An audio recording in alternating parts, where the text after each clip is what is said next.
Fala galerinha do xadrez, tudo beleza? Dando sequência aí ao match, em 1961 o rematch, né? Valendo o título de campeão mundial, o então campeão mundial Mikhail Tal, recebendo aí a revanche, né? De Mikhail Botvinnik. Mikhail Botvinnik com muita fome aí para recuperar o seu título de campeão mundial. E o Mikhail Tal encantando a todos aí com seu estilo único, seu estilo revolucionário para o xadrez da época. Com muita magia, né? E muita precisão nas partidas, nos lances de Mikhail Tal. Vamos dar uma olhada nessa outra partida então. Botvinnik aqui de brancas, ele abre com C4, a defesa inglesa, a abertura inglesa. Cavalo F6 aqui pelo Mikhail Tal, cavalo C3, E6. E aqui com cara de que essa inglesa vai transpor para uma Ninja-Índia, né? D4 e bispo B4, transpondo aí para uma Ninja-Índia. Tá? Então as brancas jogam com D4 C4 para poder confortavelmente jogar o cavalo C3 atrás aqui do peão de C4. E as pretas jogam aqui esse sistema aqui com E6, cavalo F6 e bispo B4, caracterizando aí a Ninja-Índia. Em muitas linhas vão capturar o cavalo de C3, abdicado par de bispos, para ter um maior controle das casas claras. Muitas vezes vão jogar aqui em fianqueto ou até com bispo em A6. Vamos ver como é que segue aí a partida. A3 então, fazendo o Mikhail Tal tomar uma decisão, né? É praticamente forçando, né, a capturar em C3, porque é muito incoerente se você jogar o bispo B4 e depois de A3 você voltar o bispo assim para E7. Você só vai ter ajudado as brancas, né? Você, claro, não pode jogar em A5, senão vem B4, vem C5, perde o bispo, né? Então aqui é praticamente forçando, né? Você pode jogar, claro, bispo E7, mas as brancas vão ficar muito bem. É um caminho sem volta, né? Por isso pensa muito bem antes de jogar uma Ninja-Índia, pensa muito bem antes de jogar o lance bispo B4, porque se vier A3, meu amigo, você vai ter que capturar C3, tá bom? Senão você vai ficar realmente muito mal na partida, tá? Jogar um bispo E7 aqui, você tá dando toda a partida aí, toda a iniciativa para as brancas, tá? Vai ser muito difícil jogar isso daí de pretas.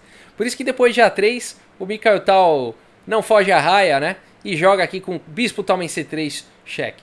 A questão ou não de ter o par de bispos é uma questão de preferência pessoal, tá bom, gente? Não existe uma regra assim que fala o par de bispos é melhor do que o par de cavalos e tal, principalmente em abertura, tá? Aí é uma questão mesmo de preferência. Agora, é claro, em posições mais abertas, né, sem peões e tal, os bispos têm mais atividade em geral do que os cavalos, né? Depende muito também de onde estão esses cavalos, né? Então, é um assunto que não tem uma resposta tão clara, tá? Mas via de regra, para facilitar posições abertas, os bispos jogam melhores e posições fechadas, os cavalos tendem a jogar um pouco melhor porque pulam por cima das peças e tudo mais, né? Vamos lá, B toma C3, B6, F3 foi jogado, bispo aqui em A6, fazendo uma pressão no peão de C4, a E4, fortalecendo o centro e defendendo aqui, abrindo uma defesa do bispo sobre o peão, e aqui D5, então tentando estourar tudo aí no centro, Mikhail Tal. C toma D5, bispo toma aqui em F1, tirando o roque aqui do Botvinnik, rei toma em F1, E toma D5 e aqui o lance bispo G5, ameaçando o incômodo E5, fazendo uma cravada aqui no cavalo. H6, o Mikhail Tal quer tirar esse bispo daí, e aqui o Botvinnik primeiro joga aqui com dama em A4, cheque, e depois aqui de C6, o bispo está atacado, o bispo volta aqui então para H4. E a partida segue com D, também E4, e aqui o Botvinnik faz do limão uma limonada, né? O rei dele veio parar aqui em F1 e deu a casa E1 então para a torre. Ele joga aqui com torre E1, colocando então a torre nessa coluna central, cravando aqui o peão de E4. G5 foi jogado pelo Mikhail Tal. Se você for um jogador posicional, sólido e tudo mais, você joga aqui um lance do tipo cavalo BD7, né? Solidificando aqui essa defesa, né? Desenvolvendo mais uma peça. Aí você fala assim, depois de F toma em E4, joga um lance aqui como B5, né? Dando uma cutucada aqui na dama. Mas ela pode vir para B4 e agora as pretas não podem mais dar roque. Mas essa dama não vai ficar aí para sempre, né? Você pode jogar aqui um lance como dama C7, cavalo F3, A5, tirando então a dama aí, né, dessa diagonal. Dama C7 tirou a casa de D6, a dama vai ter que sair daí, dama B1 e roque. E você tem um jogo perfeitamente sólido, tá? Muito chances iguais aí para os dois lados. Talvez ligeiramente melhor para as negras por conta dessa confusão aqui do rei em F1. Vai ter que se perder alguns tempos aí, tá? Mas eu diria que chances aí para os dois lados tranquilamente. Se você fosse um jogador Se você for um jogador sólido, provavelmente te vem à cabeça esse lance aqui de cavalo de bem D7. Mas o Mikael Tal é um jogador com uma característica mais agressiva, né? E ele joga aqui o lance G5, não se preocupando aqui com o rei no centro, né? Estourando aqui realmente a posição. Agora, mesmo se ele derroque, vai ser perigoso, né? Mas esse é o estilo do Mikael Tal, atacando aí o bispo. Bispo vem para F2 e agora dama E7. Foi jogado aqui, trazendo mais uma defesa para E4. Cavalo em E2 desenvolvendo, B5 aí atacando a dama, dama E7 também, né? Tirando aqui as casas escuras para a dama não poder jogar aqui em B4. Dama C2 e agora dama toma em A3. E aqui o Mikael Tal consegue aí, já está com 2 peões de vantagem na posição. Mas será que vale a pena, né? Será que tá valendo a pena esses peões? Porque o rei, não sei contar vocês, né? Eu fico muito incomodado de jogar uma posição como essa, né? O Mikael Tal não muito, né? Pelo visto. H4 aqui foi jogado pelo Botvinnik, tentando então desenvolver essa torre que tá aqui no canto de alguma forma, né? Tá ameaçando capturar o peão. Esse peão não poderia recapturar, senão estaria caindo aqui a torre. Um excelente lance H4. E depois de G toma em H4, bispo toma em H4, está atacando o indefeso cavalo aqui de F6. Cavalo de bem D7, então, portanto, protegendo o cavalo e preparando um possível grande roque, se preciso for. Cavalo G3, abrindo aqui mais dois ataques aqui, né, sobre o peão de E4, então já são bem estilo de Botvinnik, né? Ele espera realmente não ter jeito, né? São 4 ataques aí e uma defesa, não tem como defender esse peão de jeito nenhum. Esse é o estilo do Botvinnik, né? Bem sólido realmente. E aí depois de grande roque, cavalo toma em E4. E agora é um peão de vantagem para as negras e mais uma vez uma posição incômoda aqui para o Mikael Tal, né? O cavalo está cravado. 2 ataques aqui em F6, né? O cavalo e o bispo. Vamos ver como é que o Mikael Tal continua aí. A torre de H em E8. E aqui, esse é o estilo do Mikael Tal, né? O que está acontecendo aqui? Se jogar cavalo, toma em F6. Se tivesse jogado cavalo, toma em F6. Depois de cavalo, toma em F6. Bispo, toma em F6. A torre toma aqui em E1. E rei toma aqui em E1. O Mikael Tal poderia tentar alguma coisa aqui com dama 1 cheque. Dama D1, torre E1, cheque, né? Bispo teria que voltar aqui para E5, dama toma aqui em C3, enfim. É uma posição melhor para as brancas, mas ainda assim seria o estilo do Mikael Tal de jogar, né? Com peça a menos, mas criando aí algumas oportunidades. Aqui as pretas têm 2 peões por uma peça a menos, né? E, enfim, as brancas estariam melhores nessa posição. Esse bispo está bem colocado, essa torre vai entrar no jogo, né? O rei das pretas também está exposto, né? Não funcionaria muito bem, mas aqui o Botvinnik sendo um jogador bem posicional, aqui depois de torre de H em E8, o Botvinnik prefere jogar aqui com rei F2, conectando as torres, né? Não querendo sofrer nenhum tipo de risco aqui na posição. Rei F2, conectando aí as torres. E a partida segue então com cavalo, toma em E4, e agora pode, né, jogar esse lance, porque é com cheque, tá? Não precisa se preocupar com essa torre caindo agora.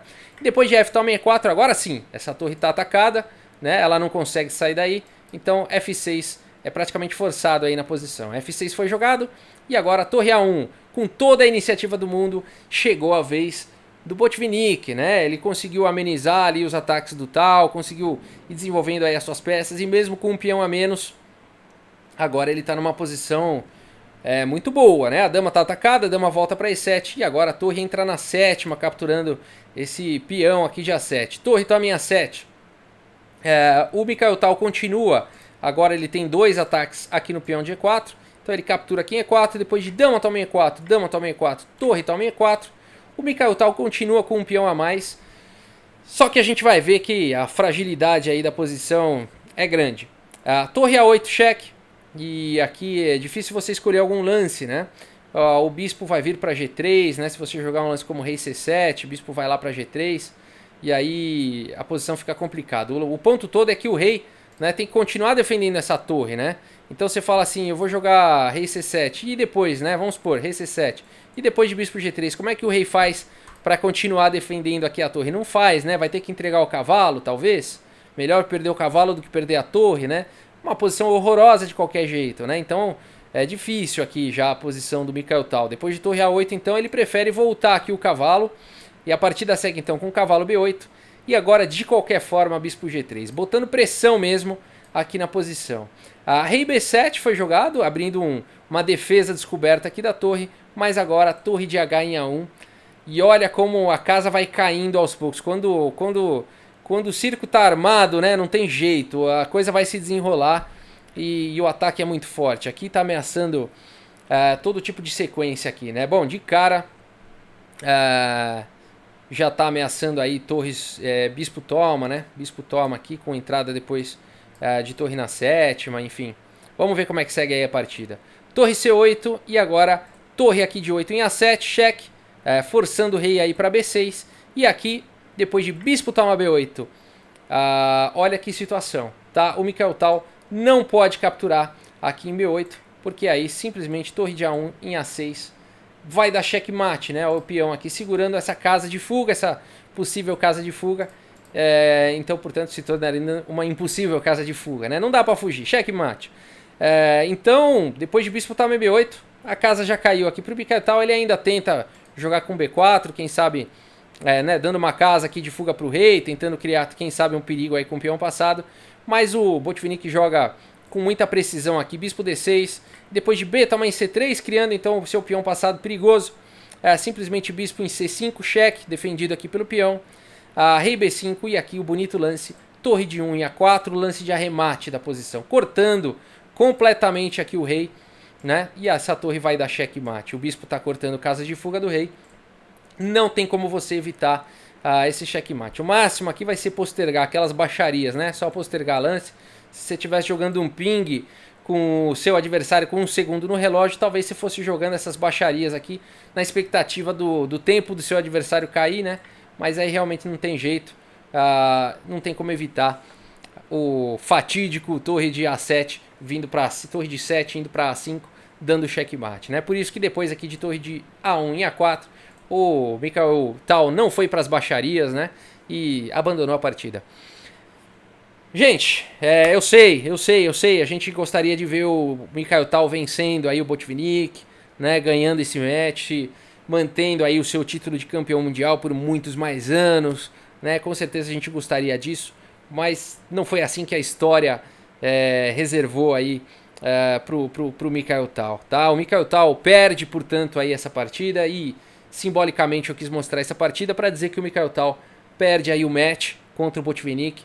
Botvinnik em grande forma, né? Vale dizer que ele perdeu o título e recuperou, né? Ele nunca aceitou muito bem perder o título, né? Ele nunca passou na cabeça dele, não, agora eu tô velho, não, agora não é mais minha vez, agora é outro. Não, o Mikhail Botvinnik, ele realmente é um cara que estudou muito, né? Se preparou, né? Ele que foi um dos grandes responsáveis pela essa mudança de mindset, assim, no xadrez, de se preparar realmente, conhecer o adversário profundamente, se preparar contra aquele adversário em específico, né? O Botvinnik, ele estudou o Tal, ele tentou compreender o Tal, né? O estilo de jogo dele e tentar com isso neutralizar todas as forças do Tal, encontrar as fraquezas do Tal, né? Identificar as próprias forças, identificar as próprias fraquezas. Botvinnik foi um mestre nisso e um mestre de tantos outros, né? Dos 3Ks, professor de Kasparov, Karpov, Kramnik, os 3 futuros campeões mundiais, 3 futuros olhando na época, né, os 3 ex-campeões mundiais de hoje em dia, né, mas pra você ter ideia, a metodologia de Botvinnik realmente funciona, né, quando você combina a metodologia com talentos, né, essa metodologia se mostrou realmente eficaz. A escola de Botvinnik, uma grande escola. E aqui ele recuperando então, né, os soviéticos, a escola clássica soviética recuperando. Mikhail Tal também é um soviético, mas ele era um provocador, né? Ele era um revolucionário, ele não gostava dos dogmas da escola tradicional de xadrez soviética. Mas, enfim, aqui o Botvinnik, com todo o seu merecimento, recupera então o título de campeão mundial. Aqui entra muita polêmica, entra muita controvérsia, muita gente fala que Mikhail Tal perdeu o título por conta da sua saúde, que estava fragilizada, ele já ficava indo e voltando de hospital, não tinha mais como estudar e tudo mais. E o Mikhail Tal, ele mesmo nunca se apoiou nessa desculpa, ele teria todas as desculpas do mundo para se apoiar, para usar de bengala, né, falar da saúde dele, ele próprio nunca falou isso. Ele, numa entrevista, reconheceu que nesse match o Botvinnik estudou mais e conheceu, né? Ele diz o seguinte, que o Botvinnik me conheceu mais do que eu conhecia ele, né? Então o Botvinnik compreendeu, portanto, o Mikhail Tal e venceu por conta disso. Tal assumiu a sua derrota como um grande homem faz, não buscou uma desculpinha, não buscou polêmica, né? Não buscou ali falar da própria saúde, se fazer de vítima, nada disso. Apesar de que os amigos de Mikhail Tal, quem convivia com ele, quem estava próximo, via claramente que ele realmente não tinha condições mais de ter o foco que ele tinha antigamente. Enfim, ele não conseguia mais, por conta da sua saúde, focar, né, no xadrez. Agora, vale dizer que aqui a gente está em 1961, o Mikhail Tal tão cedo, né, com tantos problemas de saúde, 23 ou 24 anos aqui, e ele iria viver aí até 1992, ele viveria aí por mais 31 anos, então ele viveu para 50 e poucos anos de idade, né? Para quem tinha uma saúde fragilizada aos 20 e poucos, né, ele viveu bastante. Mas esse foi o grande drama da vida de Mikhail Tal, né? A sua saúde fragilizada, ia e voltava do hospital, né? Essa questão da boemia, muito cigarro, né? Muita bebida, uma vida, como diziam, que era uma vida desregrada e tudo mais. Mas isso não, de forma alguma, anula a genialidade de Mikhail Tal. E ele seguiu a sua vida, apesar aí de não ser mais, né, o campeão mundial. Ele seguiu com muita genialidade ainda, muitas partidas brilhantes pela carreira de Mikhail Tal.